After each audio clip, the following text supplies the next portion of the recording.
Thank you. Good evening, everyone from the UK. Many apologies for the slight hitch due to some technical difficulties we were having. But I'm very pleased to be introducing our distinguished speaker, Professor Tessa Rajak, this evening, who's going to speak to us on her reminiscences of the Masada dig. Before I introduce Tessa and then hand over to her, I'm just going to give a few words about the society and proceedings in general. My name's Sarah Pearce. I'm the chair of the Anglo-Israel Archaeological Society, and I'm also chairing the lecture this evening. Just one word about practical issues. This lecture is being recorded and it will be made available on our YouTube channel. We ask you to remain muted throughout the lecture so as not to disturb each other and the lecturer. But we very much encourage you to put in your questions for Tessa in the chat, and we will take questions and answers at the end of the lecture. If you don't know our society, the Anglo-Israel Archaeological Society is a non-political cultural charity which welcomes all peoples and faiths to our membership and to participation in our events. The year 2021 marked 60 years since the founding of the association by Dr. Richard Barnett, Professor Yigael Yadin, Dr. Alec Lerner, and Mr. Leon Charlotte. As many of you will know, the Society was privileged in December last year to hear another lecture from Tessa, celebrating with a special lecture the 100th birthday of Barbara Barnett. Barbara was the widow of our founder, Richard Barnett, and she served until her death as one of our distinguished vice presidents. Barbara did an enormous amount to support the Society in many ways over many decades. And I'm very sorry to let you know that Barbara died earlier this month, a keen supporter of the Anglo-Israel Archaeological Society's activities to the very end of her life. Since our beginnings in the 1960s, our focus has been on sharing the exciting archaeological world of Israel and the Near East, from prehistoric times to the Ottoman era. Our activities include our regular series of lectures given by distinguished speakers, exploring ancient sites such as Masada today, finds, cultures, and ancient history. Our other activities include our work in providing in normal times a program of travel grants, which we use to help students to join archaeological digs in Israel and the surrounding area. And our funds also support our international academic journal, Strata, which publishes original archaeological studies together with the latest news and book reviews connected to the archaeology of Israel and the Near East. If you are not a member of the Anglo-Israel Archaeological Society, please do consider joining us. Our rates are very reasonable and you will find a very warm welcome and many opportunities for engaging with the diverse world of Israel's archaeology. To find out more about us, please check out our website and follow us on Facebook if you use it. And so, to introduce our speaker, Professor Tessa Rajak. Tessa is Emerita Professor of Ancient History at the University of Reading. She's also Senior Research Fellow of Somerville College, Oxford, and the Senior Research Associate of the Oxford Centre for Hebrew and Jewish Studies. As a former chair of the Anglo-Israel Archaeological Society, Tessa made an enormous contribution to our society until 2021, and we all continue to benefit from her work there. In Tessa, we have the ideal scholar to speak on Masada, by virtue of her world-leading expertise on the Jewish historian Josephus, to whom we owe the only substantial narrative about Masada in antiquity. Tessa has published important work on the ever-controversial questions about Josephus's credibility as author of the Masada story. Tessa is also an invaluable source for us on the topic of Masada, both in the ancient and modern world, because of her personal involvement as a volunteer on the excavation of Masada, which was led by Yigael Yadin. In Tessa, we have one of the world's most distinguished experts on Josephus, a subject on which she has proved a real pioneer, not least in the fundamental project of reclaiming Josephus's place in the Jewish context. Her first major monograph, based on her doctorate, is Josephus the Historian and His Society, published in 1984 with a second edition in 2002. Her decision to focus on Josephus was in part inspired by Tessa's time as a young volunteer on the excavation of Masada. In the years since that pioneering work on Josephus, Tessa has also established herself as a world-leading authority in many other fields related to the history of the Jews in antiquity and indeed the reception of ancient Judaism. We see this in the depth and broad reach of the large collection of her essays published as the Jewish Dialogue with Greece and Rome, and also in her study of the origins and development of the Greek Bible as a Jewish creation in her book called Translation and Survival, published in 2009, based on her distinguished contribution to the University of Oxford's Grinfield Lectures and rooted in her leadership of the Arts and Humanities Research Council's Greek Bible in the Greco-Roman World Project. In recent years, Tessa has returned to focus on Josephus in her work on the AHRC-funded project, The Reception of Josephus in Jewish Culture since 1750. And she continues very busy with important work on the reception of Josephus and a new translation and commentary on the fourth book of Maccabees. Tessa's topic for this evening is Reminiscences of the Masada Dig, 1963 to 1965, Yigael Yadin and the British Connection. Thank you. I'm not muted, am I? No, you can hear me. Thank you, Yes. Sarah, for that wonderful introduction, and thank you everybody for coming. It's wonderful to see such a range of audience, including friends from across the pond and from all over the place, some very old friends, and thank you again. So I'm going to start by showing a magnificent photograph that I received just the other day. You can see it's a much higher, oh goodness me, a much higher quality photograph than what we're going to get later on. It comes, as you can see, from an archive of photos that cover a lot of the history of the state of Israel through the, probably from the 50s on, 60s, 70s. It was thoughtfully sent to me as a total surprise by Ahuvia Kahana, a colleague, a Greek scholar from Trinity College, Dublin. And we're still, you can see we're still working on the identification of the occasion. It's dated 1960 in the archive, but also associated with Masada. And therefore, could it be the early scheming and planning? Very conspiratorial it looks. The characters need to be identified, but to the left of Yadin, who is the figure in the what apparently in Israel is called a sock hat, is Pesach Baradon, who may be a familiar figure to some. Anyway, I thought it would be great to kick off, but here is Masada, a 1,300-foot rock with a trapezium or perhaps diamond-shaped flat top, situated right beside the Dead Sea. It's stunning whichever way you look. Oh, goodness me. I think that's my oversensitive mouse, which I mustn't touch. There we go.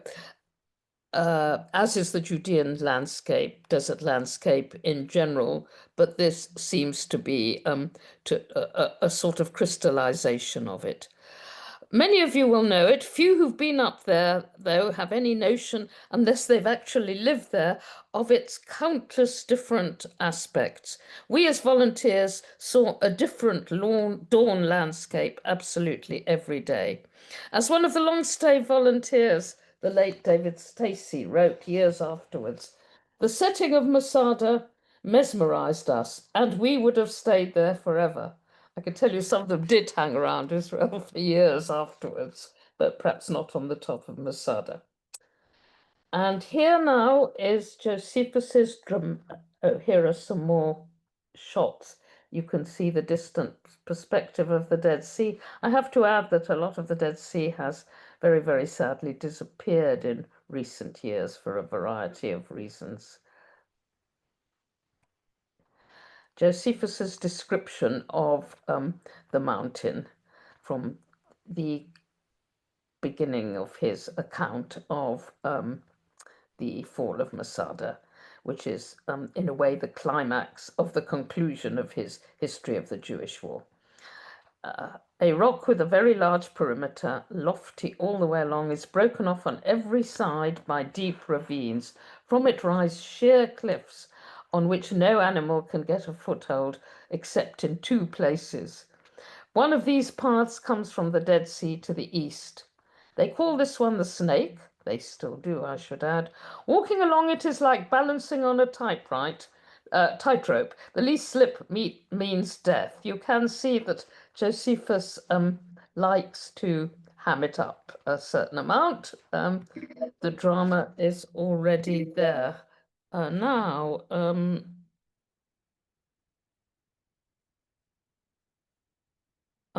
here's a model from the Masada Museum, which is at the bottom of the cliff these days. I haven't personally seen it myself, showing the way the snake path ascends, twisting and turning on the Dead Sea side of the mountain. But why talk about Masada right now? The answer lies in the date. The dig took place, Yadin's famous dig. It was not by any means the first archaeological expedition to Masada, but it was the crucial and all-important one. It took place in 1963 to 5. We might also mention some proximate dates. 10 years earlier, Yigal Yadin, the renowned excavator of Masada, had kicked off his career quite spectacularly by rediscovering the biblical site of Hatzor. By 1966, Yadid's popular account of his much more spectacular dig had been published by Random House, New York, and was finding its way to countless Jewish bookshelves. Now I think perhaps still there in some, but also in countless second-hand book lists, sadly, but such is the way of books. Note its full English title, Masada, Herod's Fortress and the Zealots' Last Stand. There's so much in that. As scholars know, the rebels were not all zealots, and the group that occupied Masada were Sicarii, knife men, rather than the zealot movement. Last Stand evokes all sorts of wonderful, perhaps North American parallels. Why is it worth talking about at this junction? Perhaps because it represents fighting to the end, surely. There are obvious contemporary resonances which can't be avoided. And for the positive and indispensable British connection, which we'll talk about shortly, well, this does represent a thought-provoking, stark contrast to what could be conceivable now. Masada, the dig, and the diggers do stand for an era, a stage in the state of Israel's history, in modern transformations of Jewish identity, and notably in Israel's standing in the world. And indeed, I dug at Masada elicits an instant reaction of interest from many, as it has from the very beginning. Why this reaction? Like nowhere else. I mean, one has done a range of different things. And why is Masada described by Neil Asher Silverman, the archaeological historian, among others, as being, after Tutankhamun's tomb, the most celebrated archaeological dig of the 20th century? Well, those are questions. Just a quick reminder first of what most of us will know about what is recorded as occurring on the top of Masada in Flavius Josephus's Jewish War, written after the event, mainly during the 70s CE. Jerusalem had fallen in 70 and Masada fell in 73 or 4. Herod's deserted palaces became, during the closing stages of the Great Jewish Revolt against Rome, the last stronghold of 960 Sicarii who came under Roman siege. They may have been joined by other groups, though Josephus doesn't tell us that. They raided the surrounding neighborhood in order to build up the stocks. Some of them had actually seized the mountain early on as a potential refuge. Then the Romans closed in after a certain length of time. We don't know exactly how long the siege was. Their nocturnal entry through the double line of encircling defense is told by Josephus as a wonderful military narrative of the Roman type. And we then have the stirring story of the suicide of the remaining rebels and their families, each killing the other in an order determined by lot, having killed their families first. Technically, only the very last was therefore a suicide. This was in preference to surrender and servitude, though Josephus admits that this outcome, of which he makes so very much, right near the conclusion of his 7-book history, didn't happen without a lot of persuasion from Eleazar ben Yair, the rebel leader. Highly rhetorical persuasion of a distinctly reluctant group of people.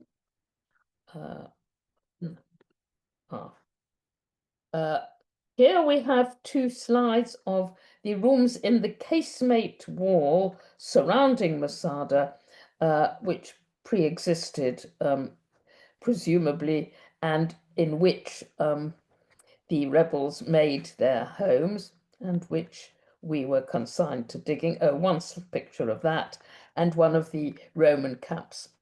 So the key, which were constructed as part of the build-up of the siege. So the key factors in Masada's standout celebrity status are, on the one hand, the drama and poignancy of the story. It was a natural for the screen, and a popular TV miniseries starring Peter O'Toole, among others, attracted attention in 1981. But equally, I think the setting has a big part to play, the arresting beauty of the site, of which we've seen just a glimpse. And now add to this the spectacular character of the ruins, plus much more so, the truly incredible things that the excavations uncovered, preserved by the dry heat and the remoteness and inaccessibility of the place. Palaces with mosaic-covered halls, bathhouses, storerooms still with their wine containers, and all the appurtenances of Herod's life of luxury on top of the mountain. His gardens too, and his wine cellars. Many small finds, such as coins and texts, as we'll see. And then the sharply contrasting and wholly unexpected remains of the rebels, where they lived, how they cooked. Their coins, a few fragments of Dead Sea Scroll-type religious texts found in the 2nd season, to everyone's surprise. 3 skeletons, one beside what looked like a talit that might even be those of the very final survivors, so Yadin thought. These remains were so well preserved that they included a woman who still had the perfect plaits of her very last morning in the world. A mikveh in one of the casemate rooms, measured out by rabbis brought up to the site, a small synagogue, and more. The Roman camps had long been known to archaeologists, particularly Roman military scholars, and were uniquely visible to the naked eye, as you can see, due to the bare, dry desert terrain. But now, for military historians, there are even cannonballs, or rather ballista balls, which had been hurled, large things, by the Roman military mechanical contraptions, catapults, and whatnot. These, I think, I hope they're from the Masada Museum, not from Gamala, another site where such things are to be found. So it's not just a moving story, but one profoundly involved with Jewish and Israeli identity, representing a historical turning point, the end of independence. It seemed entirely appropriate that Yadin's triple career as general archaeologist and national politician, not very successfully, though he was deputy prime minister later, should have taken off at Masada. This meaning for Masada was by no means a recent or a latter-day confection. It had been experienced through the ages, interestingly enough, and already by a patriotic Hebrew historian who called himself Yosipon. His book is known as Sefer Yosipon, who wrote in 10th century Italy. He adapted this narrative from Josephus and he made his own climax of it.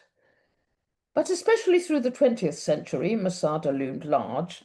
In 1927, the poet Yitzhak Lamdan included in a long, dense, modernist mini-epic named after the mountain the key words, which I'm not quoting here, Masada shall not fall again. Lamdan's was a grim poem connected with the Ukrainian pogroms and loss of members of his family, and describing a desperate journey across Europe, ending at the campfires, uncertain campfires of Masada. This line, Masada shall not fall again, was embedded in his narrative, not intended as the slogan it became, standing for everything that Masada was supposed to mean. I had received it inscribed on a volunteer coin. And here, just to give you an idea of the tone of Lamdan's poem, the desperate defensive tone, I was told the final banner of rebellion has been unfurled there. He'd heard of Masada. He crossed Europe from the Ukraine to join the rebels there. This is a poem that conflates ancient and contemporary. Against the hostile fate of generations, an antagonistic breast is bared with a roar. Enough. You or I, here will the battle decide the final judgment. Oh, well, he's one of my favorite people, translator of Josephus into Yiddish, but we will leave him. I had a slide with stamps and coins that show the slogan, but we will come to it.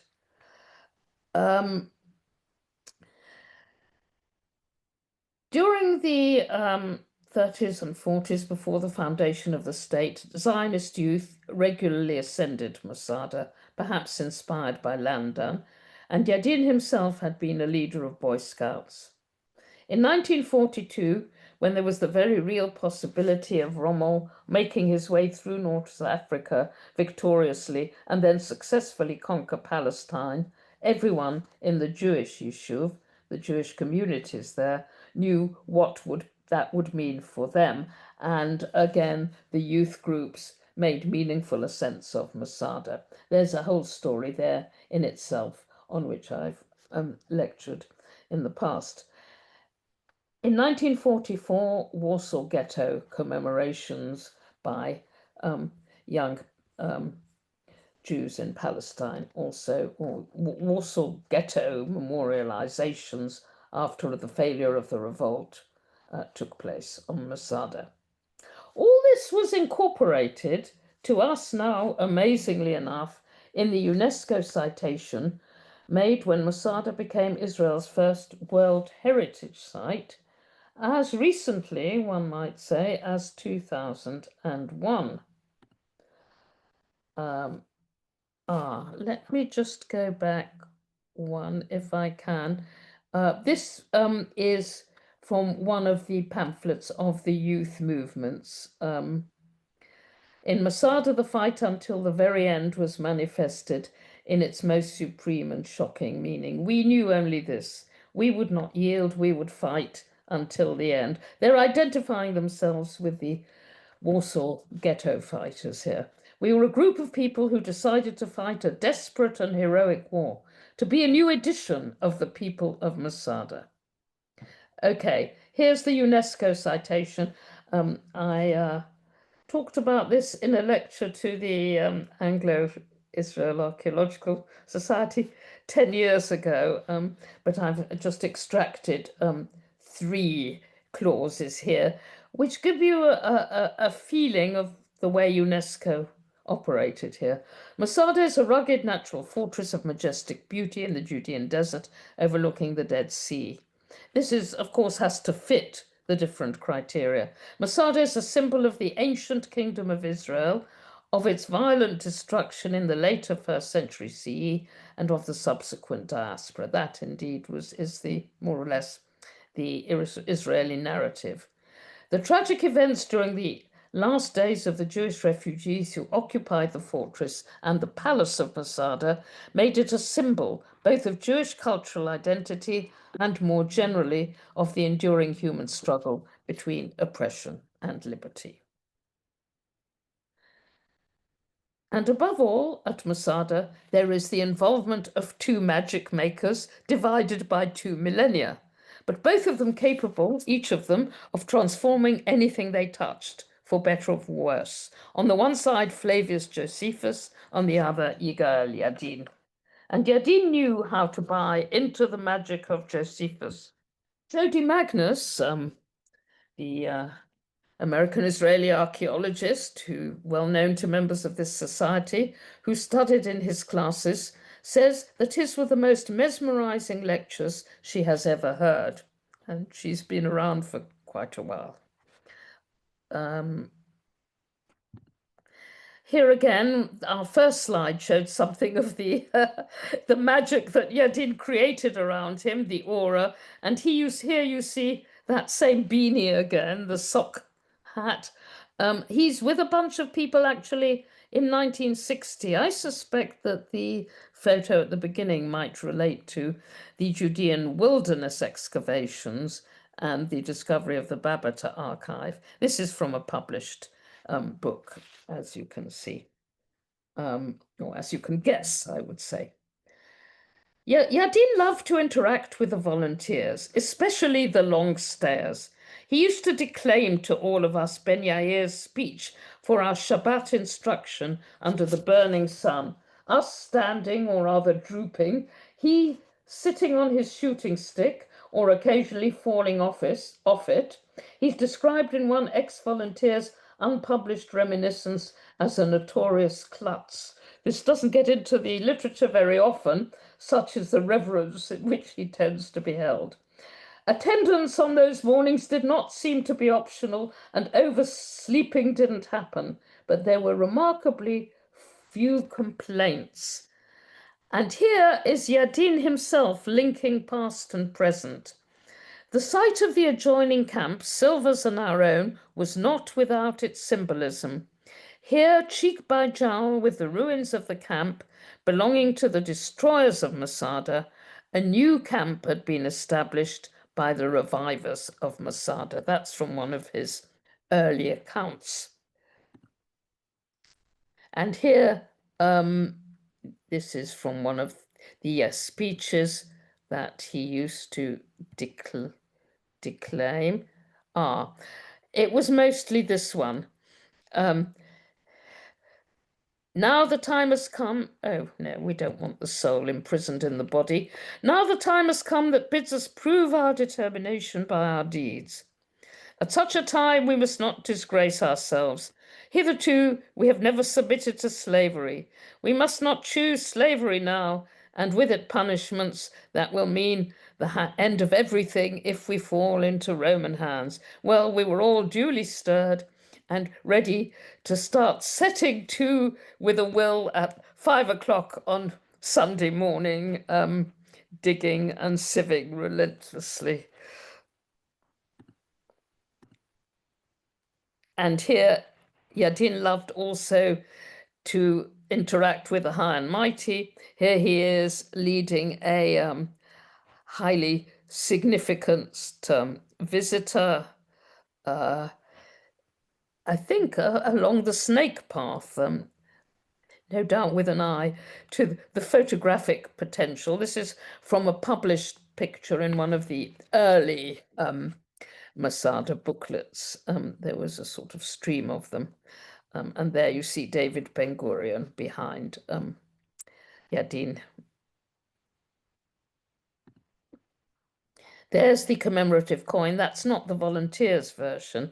This one was struck, I think, as a sort of special issue, and Israel postage stamps above. And on the coin we have Masada shall not fall again, and we shall remain free men, Bnei Chorin Nisha'er. And it's rather nicely designed schematically in the Hebrew in the middle of the I suppose it's the obverse. We have Shenit Metzada Lotipol.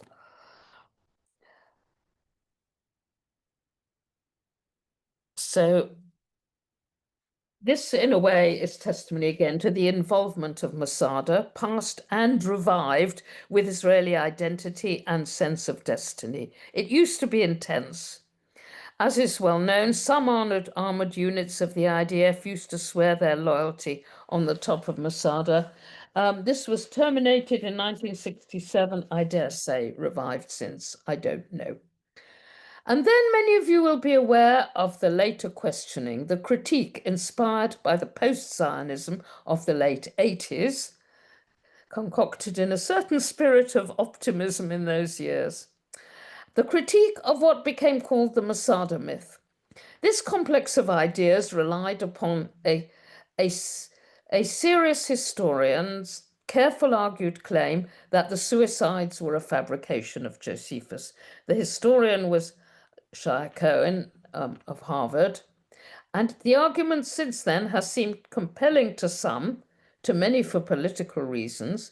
To my mind, it falls a long way short of proof, and the veracity of the story remains an open question. To this adhered the claim that the myth in some sense represented a flawed national psychology. Again, I discussed these arguments 10 years ago at the AIAS meeting, and I won't go into them here. But it's worth reflecting that the often vehement denunciations of author and story keep interest in Masada and in Josephus alive. That at least can be said. The dig itself had military aspects, but for visibly and insistently practical reasons. The regime was not exactly a relaxed one. Ronald Harker of the Observer newspaper will come to all that. Wait a minute. Why do we have more pictures? I don't know.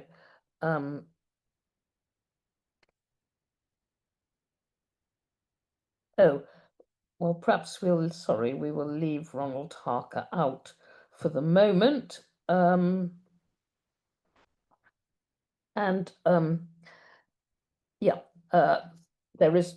We will double back to that a little later on the military question. Nilasha Silberman's biography of Yadin makes much of this. It's a somewhat intended as an iconoclastic biography, which is fair enough. But as volunteers, we did not feel regimented. The army regime could be a bit tough, and there was an army regime.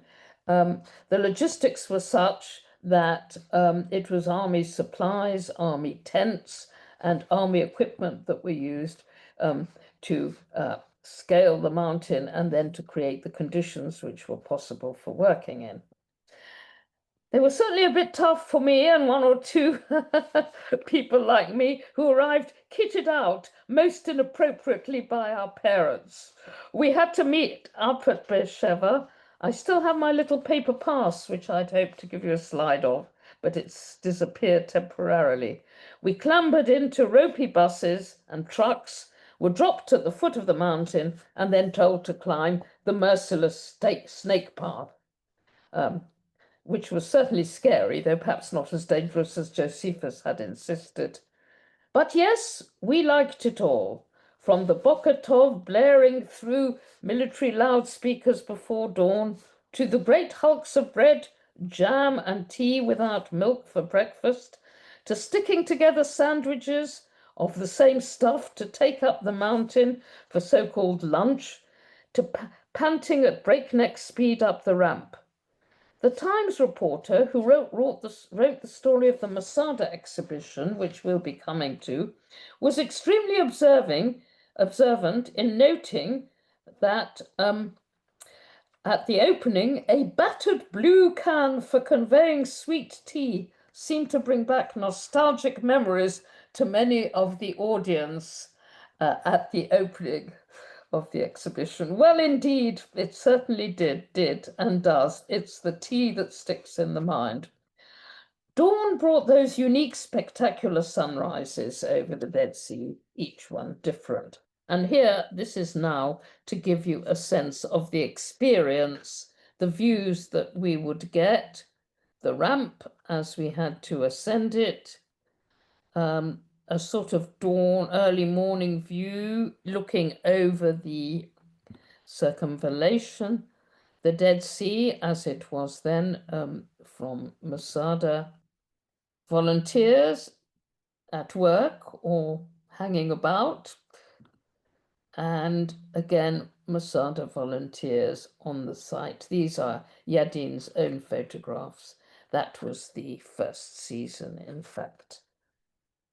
And then it seemed an age till the hooter went for break time and again for lunch, with the struggle to find a minuscule spot of shade into which to compress oneself. I should say that the digging season then, I don't know how it works now, ended at the end of March, by which time it was pretty well too hot to work. Later would have been impossible, even in the early morning hours. And then there were those enormous army tents, inhospitable at first, but actually perfect for partying late into the night with music, arak, and whatever else. Yes, this was the IDF, but it was also the 60s. We sadly didn't much mix with the contingents of young Israeli pre-soldiers from the Gadna who seemed rather too young for our fancy activities. The preoccupation with archaeology in Israel was still in full swing. I don't need to remind members of this society about that era. Dayan's stories about the artifacts that he stole and stuffed his home with, that's Moshe Dayan, to be distinguished from Yadin, of course, who wouldn't have dreamt of doing anything like that, circulated endlessly. That period now is seen in new perspectives, some less benevolent than others. The ideological role of biblical and Second Temple archaeology in the building of the new state may indeed be analysed and discussed. But undoubtedly, the furious rate of discovery and interpretation were stirring and extraordinary. Mistakes were made, but always attention was paid to modern digging practices and to keeping meticulous records, and the impact on scholarship was lasting.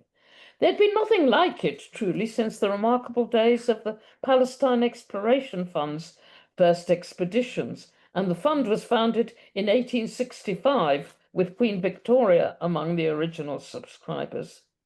However, the state of Israel was very young and resources scarce.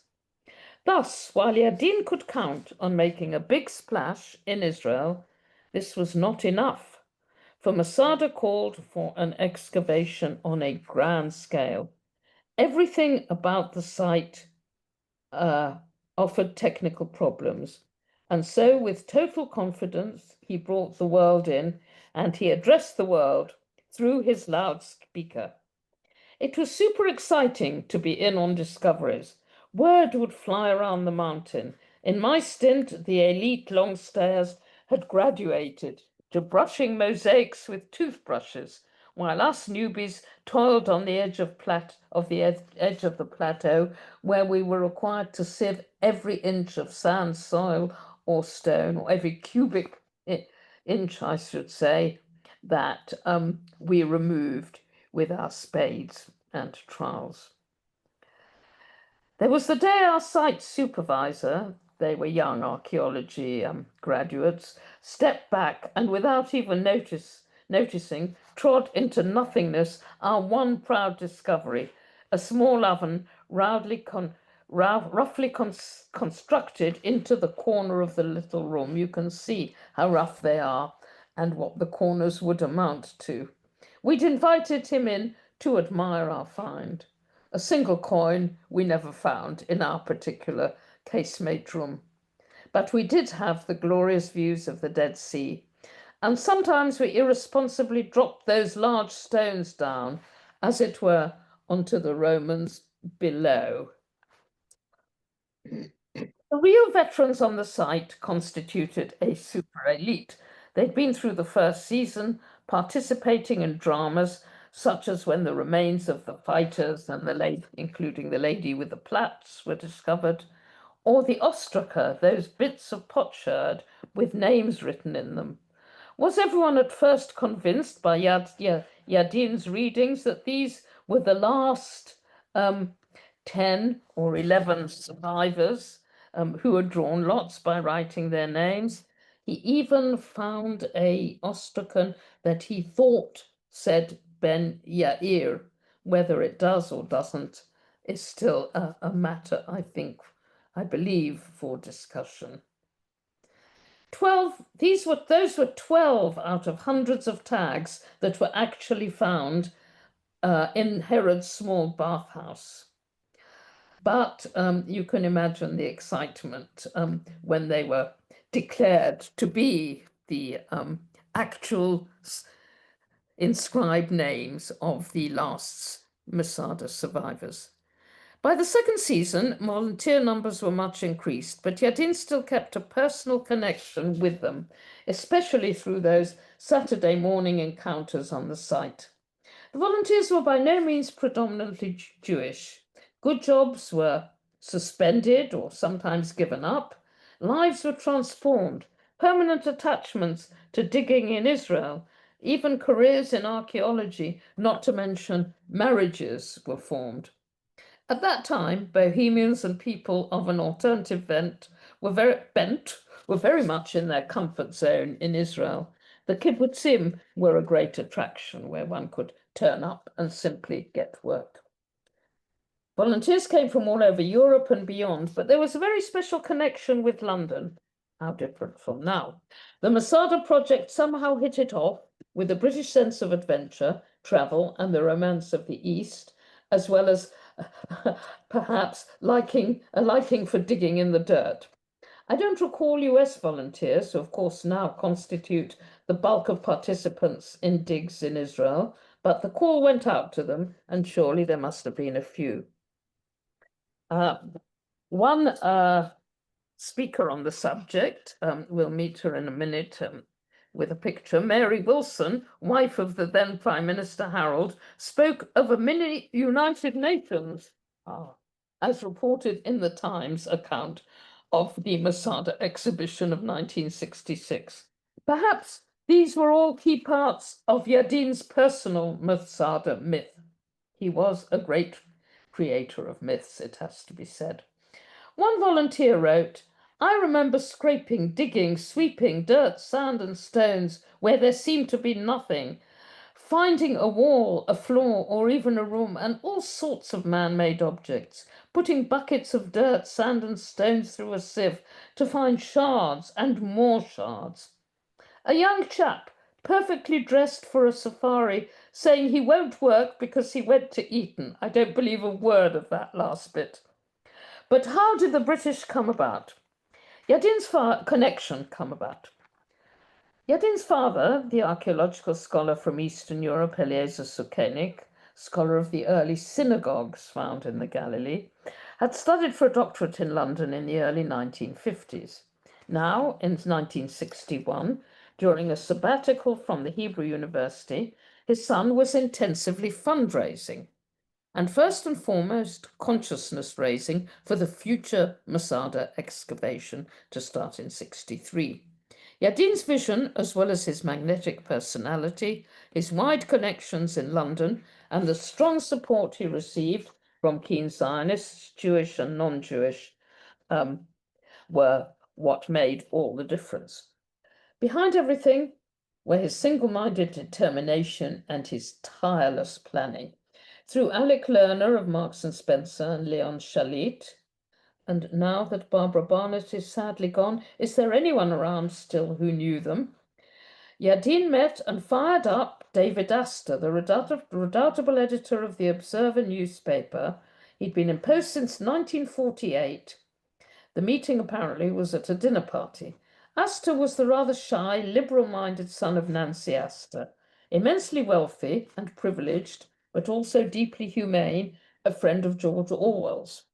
He'd made the Observer into a great newspaper in the 50s, and he remained at the helm, amazingly, till 1975.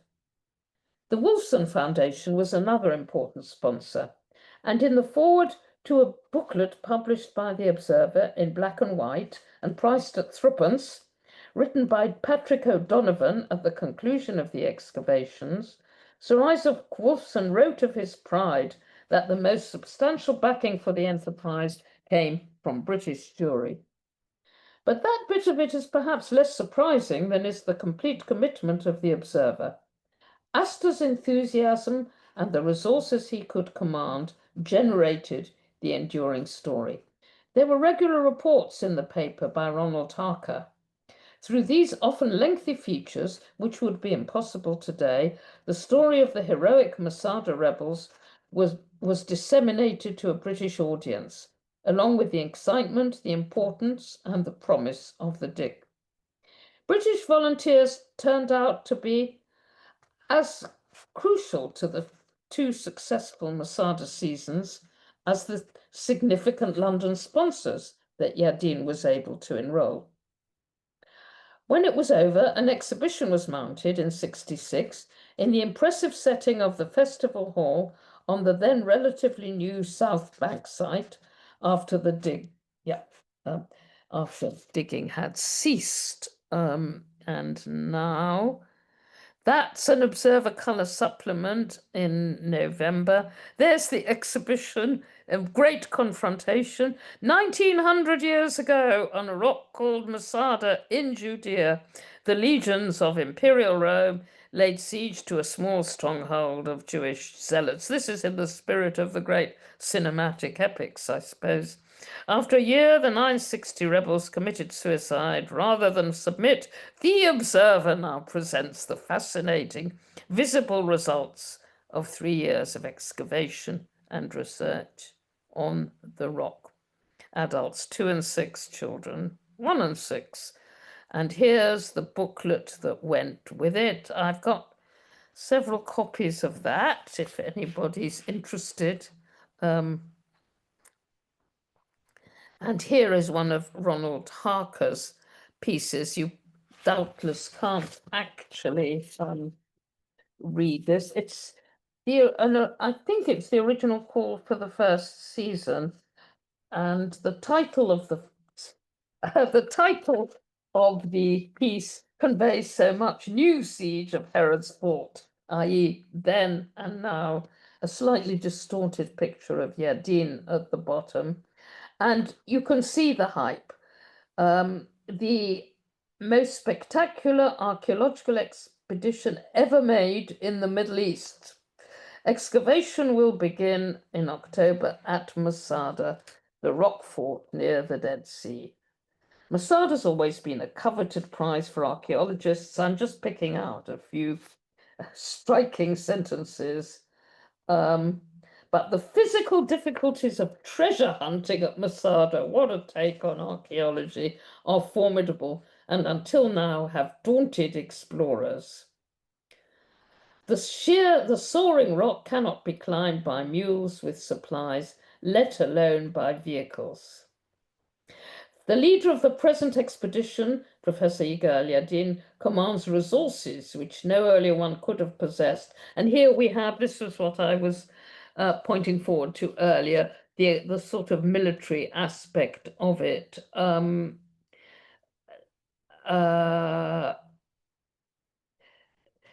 Living quarters for the expedition will be built west of the cliff and with satisfying historical piquance for the young Jewish nation, near a Roman siege rampart adjoining the ancient camp of the Roman commander of the besieging forces 1890 years ago. Engineers are to build a special road. Food cooked at Arad will be transformed daily. Tanker lorries will keep them supplied. The forward camp will have water pumped up and stored in plastic reservoirs. Helicopters will be used. A fire escape style of staircase is to be built, etc. And then come the volunteers. A minimum 2-week period at his own expense. Note the his, except for food and lodging, which the expedition will provide. You may apply writing to TPO Box 704, Jerusalem, Israel. And that was it. I also have, which I rediscovered rather recently, there is Mary Wilson, erstwhile denizen of 10 Downing Street and the Hampstead Garden suburb, looking at some of the storage jars. With her is Yadin showing her round. And here we have a sort of review of the expedition. And again, this one is the savage, well, we have heroic history and then we have the savage tragedy. So it's those two poles. This plays on sort of male love of military things. There's a whole Roman legion of toy soldiers, and on it goes. And we have the potsherds. The other relic which most stirs the imagination is a collection of tiny sherds. One of the names is Eleazar ben Yair, leader of the Zealots. Mrs. Wilson, the Prime Minister's wife, opened the exhibition. One room of the exhibition is devoted to the 5,000 volunteers who offered to dig the history out of Masada. There are letters of application from a violin maker, an elephant trainer, vagabonds, and priests. And there are photographs of the primitive accommodation and the backbreaking work. One feels that the whole panorama of the volunteers was orchestrated with Yadin's assistance. It's of particular interest to us that the foundation of the Anglo-Israel Archaeological Society was intimately connected with the Masada project, and it too emerged from Yadin's London visit. I've talked about this a little before, and see also my editorial in Strata 29, 2021, which the back copies of our journal are now on the AIAS website. Yadin gave the founding lecture, so popular apparently that many had to be turned away. This is the stuff of legend. The establishment of a society gave permanence, as it were, to the dynamic that had been generated. The AIAS too combined philanthropy with public education. At least one veteran ex-volunteer from Masada, a London woman artist who I knew, is represented in the early committee lists. Like all good organizations, the AIAS was a response to active interest and enthusiasm that were not adequately catered for elsewhere. We also see in its founding a crystallization of the insight that people needed to be informed and involved to become committed supporters.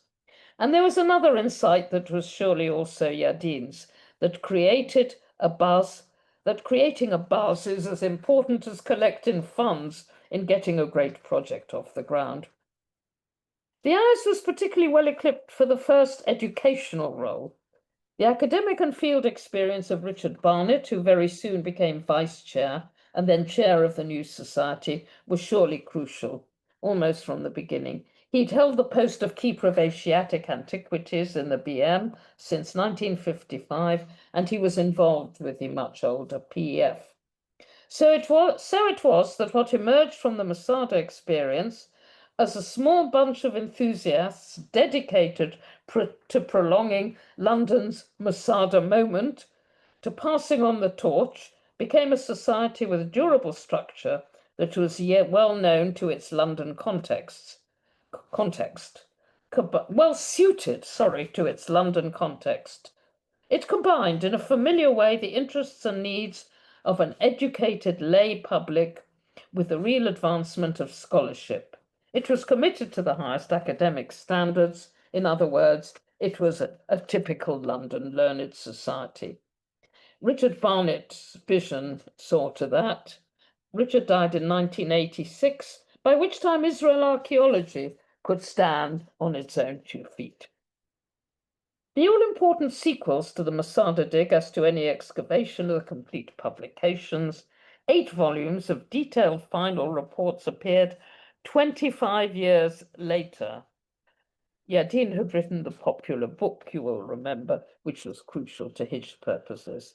The published volumes are huge, covering all aspects of the archaeology and the finds, epigraphy, study of the inscriptions in all languages present, including the famous Latin wine labels from Herod's storums, Herod's rather than Harrods, and Hebrew or Aramaic ostraca, buildings, mosaics, plasterworks and frescoes, artifacts, weapons. And so to Masada today, finally. There's long been a cable car for ascent. Many of you will have been in it. I haven't. Though you can still climb up the snake path, but not, I believe, you can't gain access via the ramp at the back. In the museum at the bottom, you will be greeted by none other than Flavius Josephus. Here he is, sitting and scribbling, supposedly, I believe, in his Roman garden, telling it like it was, or perhaps making it up. New work is in progress under one of our committee members and Tel Aviv professor Guy Stiebel, focusing on hitherto neglected areas such as the Byzantine buildings on the site, but also still discovering bits of Roman helmets and other stuff. I'm sure that Yadin's ghost still stalks the mountain. Thank you very much. Thank you very much, Tessa. Wonderful lecture, really bringing everything alive so beautifully for us. Well, you can see that I exist, not just a recorded voice, or maybe you could have. Oh no, we could see you all the way through. I couldn't, so Oh, that's for the better. so far there's a few comments. One is, I think, to point out what looks like, I'm interpreting here, but the sort of racially stereotyped representation of the Jew in the poster, you know, where you've got the Romans staring at the Jew. It looks a little bit to me like the posters from the mini series, but that came later, didn't it? Yes. Yes, it's sort of stereotype, but somehow made not offensive, isn't it? It's like a guy with a broken nose, in a sense. With a yes, Interesting. yes. Yeah. So then there's a question, a comment. From not sure if it's from Millie Marco or from Rebbe Hammers. I recall attending a lecture on the Masada dig by Yadin at the Royal Society. I remember the excitement that he generated in the hall, which was crowded. We were all off to Israel. It did not exactly happen like that. So, yeah, that captures it. I was also interested to discover, which I hadn't known, that there was an exhibition of the Hatzor digs, where in London, slightly less That is prominent. I was working for Sonsino and we printed the book on Hatzor. I still have it here. Oh, brilliant. right. And Yeah. perhaps it mentions, I think it was in the BM, the exhibition for that. That's right. And then for the Judean wilderness, the expedition, the Illustrated London News did a feature. And again, Yadin was sort of highlighted in that.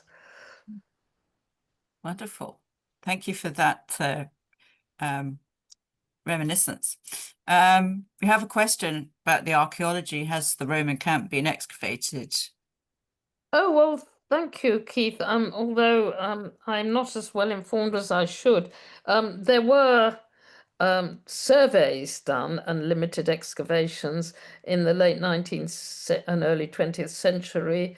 The name associated with them is the Roman military historian Schulten, I think Adolf Schulten. I think one camp was explored in the Dean years, and I do believe that Guy Stiebel has a project in the camps now. Maybe somebody can uh, inform me about that. Sadly, and for quite understandable reasons, I don't think we have any of our colleagues from Israel here. But I will find out and I can let you know. I'm pretty sure something is being done about them again now. And I have no idea what one would find under the surface. But of course, the bird's eye view is completely extraordinary. Where do you see the layout so visibly demarcated in the ground? There were, I think, 6 camps, am I right? All the way around, which completely surrounded the siege. So, I mean, Masada is a very classic textbook model of how the Romans did a siege. And Josephus, in writing it up, was well aware of it. And there's been a relatively recent book by Guy McLean Rogers called For the Freedom of Zion, which is a history of the Jewish War, of Josephus's Jewish War, which culminates more or less with Masada. And the focus of that book is on showing the massive Roman effort taken, the exceptional Roman effort taken to suppress the revolt and to suppress Masada. And he has very detailed account, very up-to-date references to the work that's been done, but is written for the general reader. So it might be of use to people. Oh, thank you, Sarah. Well, I supposedly have read that book. It is huge, and probably it talks about huge. the excavations in the camps. Why wouldn't it? Or the surveys of the camps. But yes. yeah, I think that there is material, and actually Steve Ulrich has said in the chat that Biblical Archaeology Review has had articles about the Roman camps. There certainly have been publications on them, and on the pottery, for example. thank you very much, Steve. Thank you. Yes. No, So there's a lot of good sorry. work that can be done there. Absolutely. So there's a question from Dudley Miles. Might fear of their fate at the hands of the Romans if they surrendered been a factor in the decision of the people at Masada to commit suicide? Oh, totally, and that's the way it's presented. Either servitude or death, servitude mostly for their families, and death for the leaders and chief offenders. Um, and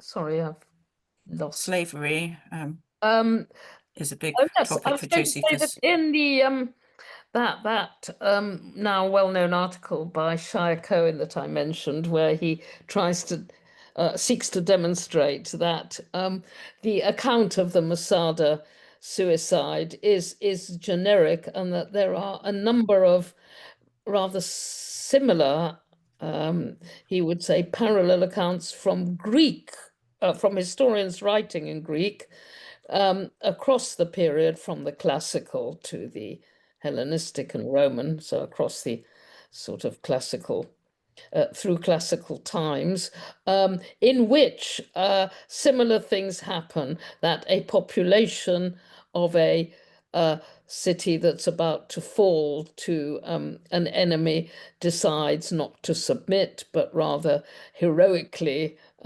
to evade the horrible consequences. And indeed, I mean, ancient slavery depended precisely on war captives, and many Jews, as indeed were taken to Rome, as depicted on Titus' Arch in chains and all the rest of it. And one of the rebel leaders was executed and all the rest of it. It did happen. But those parallels are, I mean, there is a kind of a set piece theme that one gets in the historiography, but that something is a set piece theme does not mean that it didn't happen. But yes, absolutely. An answer to the specific question. It is indeed precisely that. Not so much fear of the consequences, but unwillingness to accept those consequences is the reading of the suicide. And thank you about the camps. Well, I'm afraid I slightly hesitated. It needs checking out. EF, I think 6 is the total one. Yeah, Camp F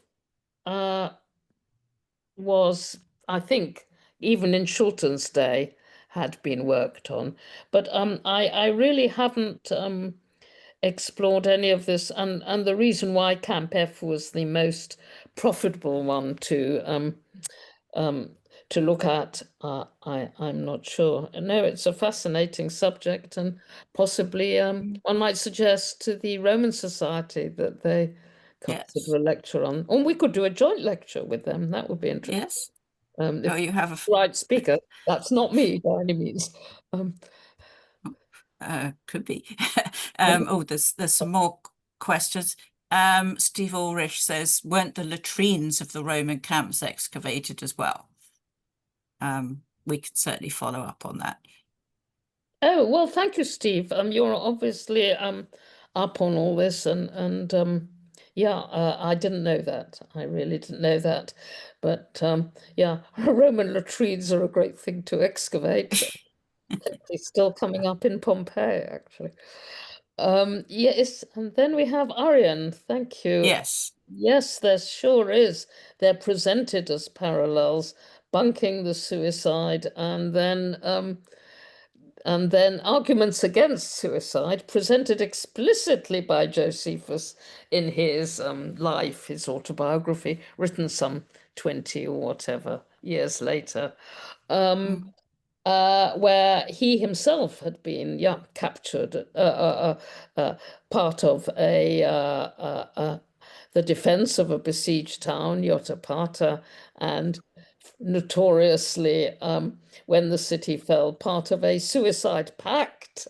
This is the great stain on Josephus's reputation, which he then bunked and decided he somehow persuaded somehow maneuvered himself into being the last survivor, or one of the last 2 survivors. Some mathematicians think he could have done that by devilishly clever calculation, counting round a circle in something that's still called a Josephus count. Anyway, he says he did it, persuaded his fellow survivor that it was worth surviving, told the world that his survival was more important than anything to the future of the Jewish people and to destiny, and that there were all sorts of reasons why suicide was anyway a bad thing. And then here he presents 2 speeches, of which we saw a little bit on the screen in Book 7, having told us in Book 7 of the Jewish War, written earlier, in favor of suicide, and that there's the soul is eternal. They're rather Greek, Platonic sort of arguments. So what is he doing? Yotapata, the account is in the life, but there is a brief account in the Jewish War too, in Book 3, where it's perfectly clear, and already he defends the suicide there. Well, I mean, it does begin to look as though he's wanting to. I mean, he seems to be glorifying, or isn't he, the Masada suicides? There's a whole interesting discussion, analysis of Josephus's text to be done. What are the nuances? Is he in some ways, are there undertones of disapproval of what's going on as well as glorification? It's very, very hard to read it. It's extremely complex, and I think that's essentially because his own views were pretty complex and mixed up. Not to mention what he needed to say, both for salvaging his own reputation and for not getting into trouble with the Romans and for pleasing his particular patron, the Emperor Titus. So extremely complicated.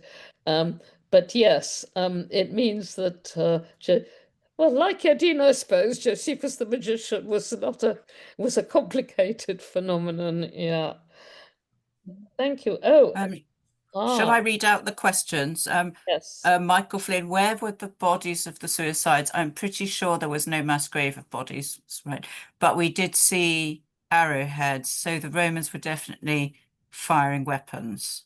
Absolutely. The mass grave is missing. There's a shot there. There were a couple found of, I think, in the bathhouse.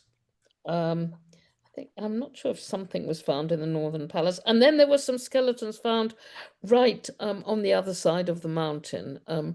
But no, there's not much evidence of the great conflagration either of their food and property and all that. But is that a problem that the bodies haven't been found? The Masada bashers, those who doubt Josephus's narrative, would use the argument, and it's been rehearsed in great detail. Others will say, well, over the centuries, bodies, bones were removed by animals, vultures, human agency. Some may even have been buried by the Byzantine monks who inhabited the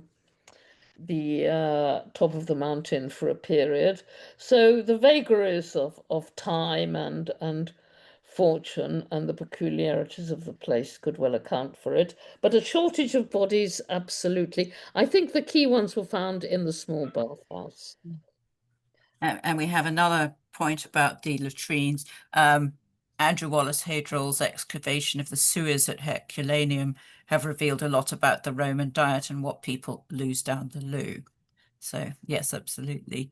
I wonder if I could just ask you a question about Josephus, Tessa, if I may. I noticed that one of the articles you showed us from the Observer describes Josephus as the defector and the Jewish renegade.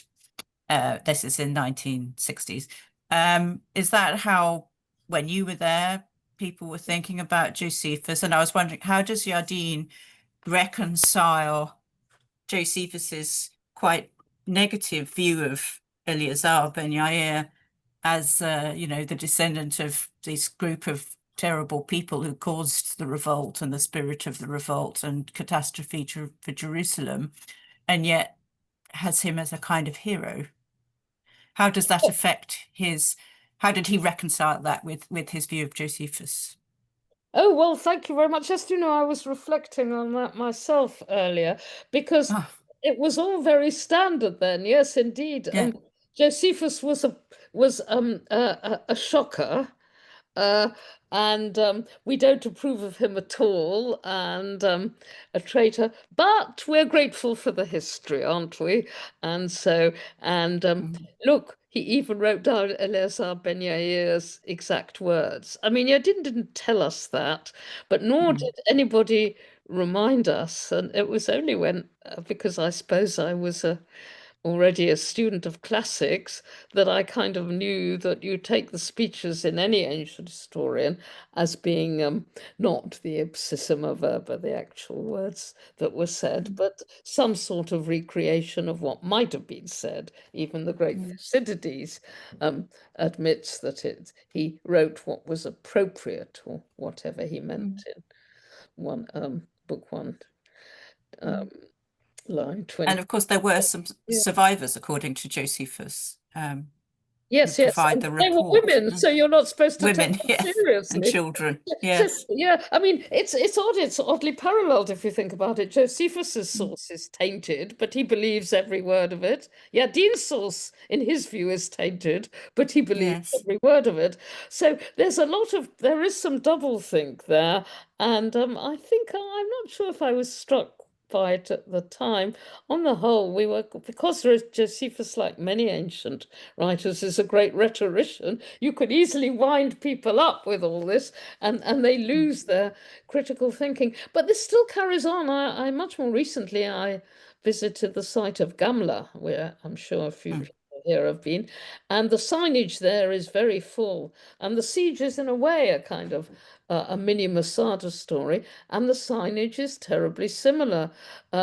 Josephus it was a dubious figure, but his record is of inestimable importance to us. So, of course, maybe that's what spurred me on to conclude that we'd better look a bit harder at uh, who Josephus was and whether we should write him up. And yes, on the other side, here is Yadin with his unmitigated self-identification with the Zealots and identifying Israel's struggle with their struggle, at the same time as looking at a record, Josephus's record, in which even if you allow for Josephus's particular detestation of them, is pretty gruesome. I mean, they were a bunch of really vile thugs, and their internecine warfare uh,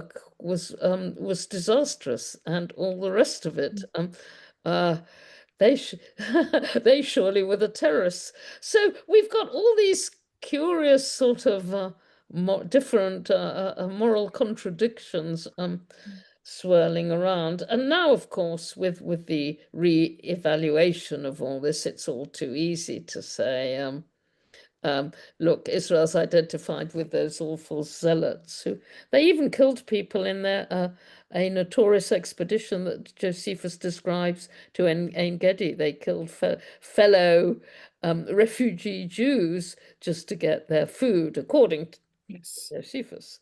This takes This us is Simon, son of yeah, Gyrus. this Yes. takes us back to what I said in answer to Ariane, that is Josephus pointing out that they didn't behave so well, or isn't he? I can only say, and again, I think this speaks to our contemporary situation, that in these times of crisis and disasters on all sides, things get incredibly complicated. There are no moral clarities.